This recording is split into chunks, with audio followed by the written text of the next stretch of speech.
Europe 1 Culture Média. 9h, 11h. Olivier Benkemoun. Merci de nous retrouver si vous nous rejoignez seulement, et merci si vous êtes là depuis le début. Notre invité est le violoniste et virtuose Renaud Capuçon, qui se lance dans une nouvelle aventure, coach de talent. Lisa Marie Marquez vous dévoilera 3 moments marquants de la carrière de notre invité, les indispensables de Culture Média, Olivier Pouls pour le bien manger et surtout le bien boire. Surtout bien boire, c'est important pour l'été, et Héloïse Goua et ses conseils séries télé. Enfin, Marc-Antoine Lebray pour clore l'émission. Bonjour Renaud Capuçon. Bonjour. Vous êtes un violoniste à la renommée mondiale, directeur de l'Orchestre de Chambre de Lausanne depuis l'an dernier. Vous avez créé plusieurs rendez-vous, le Festival de Pâques d'Aix-en-Provence. Vous êtes également le directeur artistique du Festival des Sommets Musicaux de Stade. Votre agenda est plus que chargé et le public va pouvoir vous écouter cet été en France et même un peu partout en Europe. Et vous venez d'ajouter une corde, on ne dit pas une corde à votre arc, mais une corde à votre violon forcément, en devenant producteur de jeunes talents de musique classique. D'où vient l'idée ? L'idée, elle est très organique. En fait, vous savez, je joue avec des jeunes depuis très longtemps, depuis que je suis moi-même un peu moins jeune. La transmission, elle est naturelle. On dit souvent que la transmission est très importante. Oui, la transmission, elle fait partie intégrante de la vie d'un musicien. Et je jouais depuis un certain temps avec des jeunes musiciens et j'ai pensé que c'était intéressant de créer une structure qui puisse justement structurer tous ces conseils, toutes ces actions qu'on va faire. L'idée, c'est très simple, c'est de jouer avec eux, c'est de faire parler d'eux, mais en jouant avec, donc en les accompagnant en tant que chef d'orchestre, ou en jouant avec eux des concertos, ou en jouant de la musique de chambre. Il n'y a rien de mieux pour un jeune musicien que d'être porté par ses pairs. Moi, j'ai moi-même appris avec Martha Argerich, avec Abbado, en jouant avec eux. Et donc, c'était une façon de les aider, de leur faire de la courte échelle. Et vous savez... Mais c'est plus que de la courte échelle. Oui, bien sûr. Vous les encadrez, ils sont quasiment produits, ils rentrent dans une écurie, la nouvelle écurie Capuçon.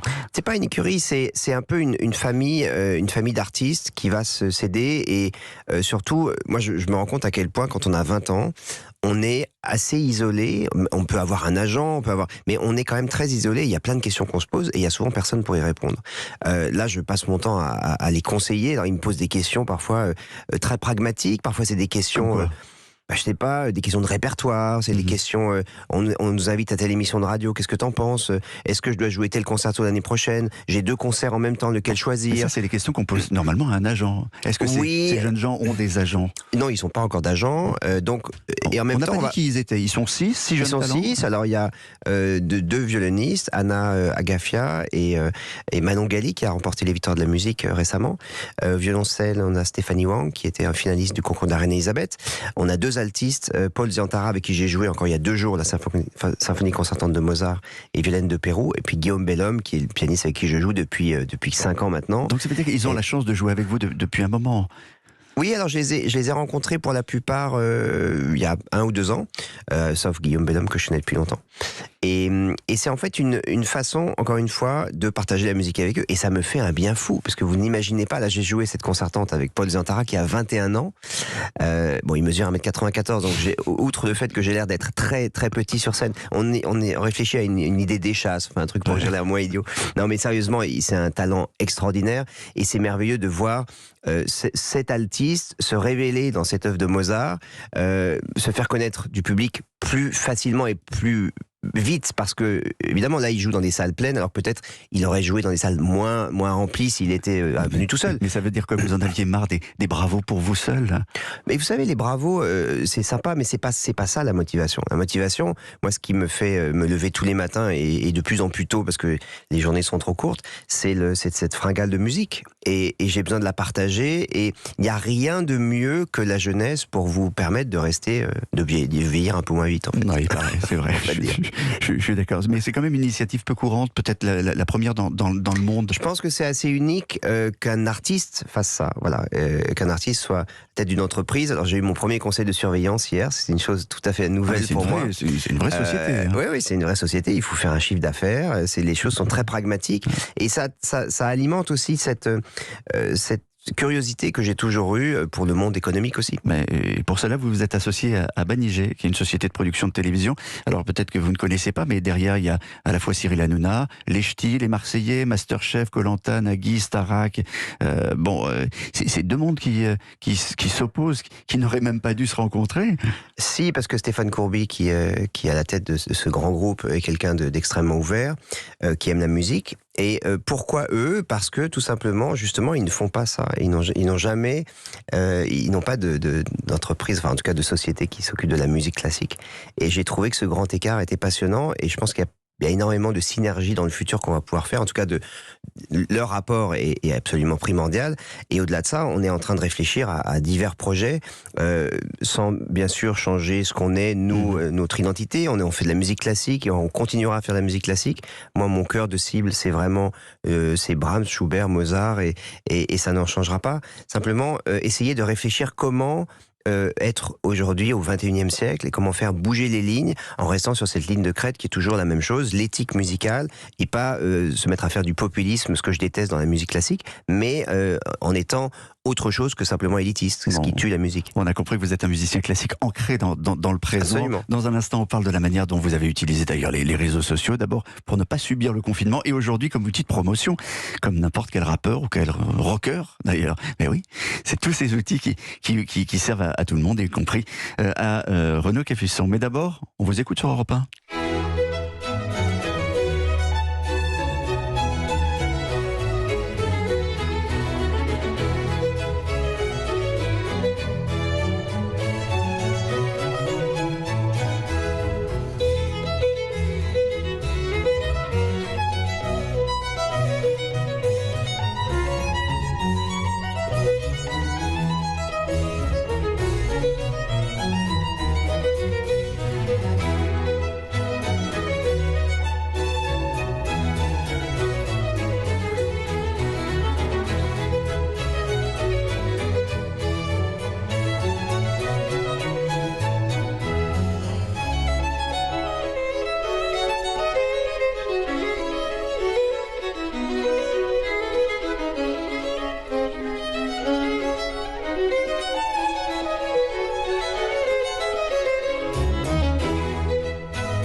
Vous êtes toujours sur Europe 1 Culture Média. C'était du Bach, Renaud Capuçon. Absolument, le final du deuxième concerto pour violon. Et vous me disiez, ça purifie Bach. Oui, mais ça me fait pas cette version, pas ma version. Bach, la musique de Bach, c'est quasiment la seule musique que j'écoute. Je trouve que c'est une musique qui fait du bien, pardon.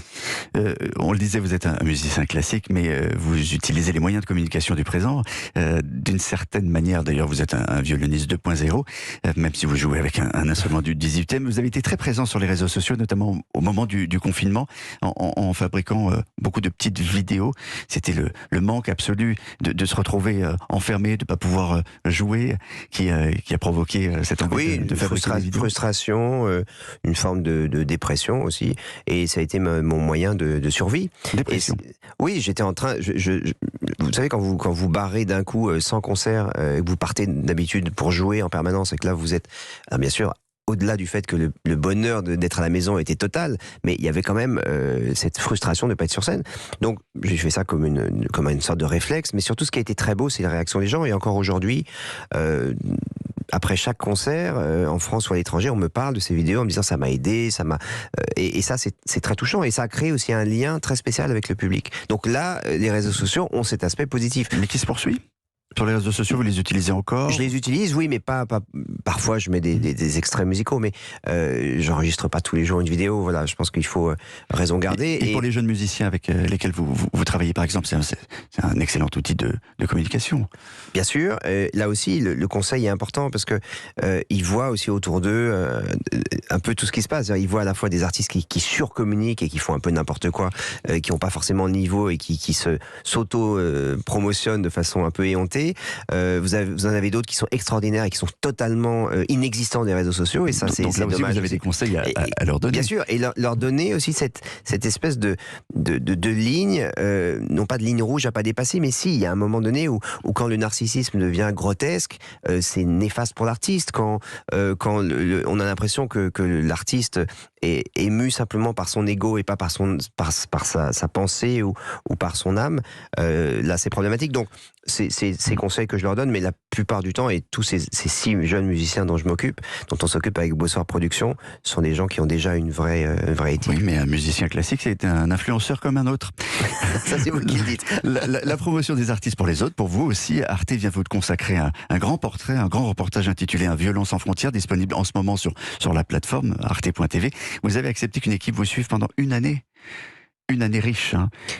C'était un tout petit peu moins d'une année parce qu'il y a eu le Covid, ça a été compliqué, on a dû annuler des concerts, des voyages à Hong Kong, etc. Mais ça a été formidable d'être suivi comme ça. Il y a beaucoup de gens qui parlent de vous, et notamment celui-là, je le présente même pas. Il fréquente Mozart, il fréquente Wagner, il fréquente Bizet, il fréquente Beethoven. Et il a une vie très, très directe, très simple. C'est très étonnant, le mystère entre l'interprète qui voit des génies et c'est très étonnant, vraiment.